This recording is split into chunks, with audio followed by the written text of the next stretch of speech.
Welcome to my lecture on working out speed.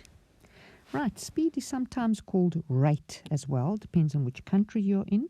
So we're going to work out speed or rate depending on what you call it in your class at school. And the speed formula is speed equals distance divided by time. If you're not already following me, you can subscribe down here and I can help you daily with your maths. I upload videos every day. Right, let's go and apply this formula.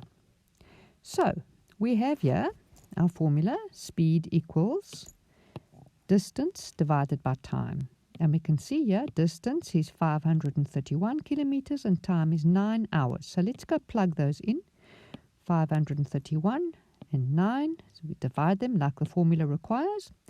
And when you divide 9 into 531, you arrive at this answer. Speed equals 59 kilometers per hour. Just make sure you keep it in the unit that they are working in. It's kilometers and it's hours. Okay, right. Let's look at one more.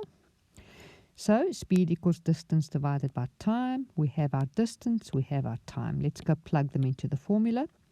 Here we have distance at the top and time at the bottom, which means we are going to divide our 10 into our 1,200, and we're going to arrive at a speed of 120 kilometers per hour. It's as easy as that. Right, so if you're not already following me, it would be great if you could subscribe and I could have you on board daily when I help the others with their maths.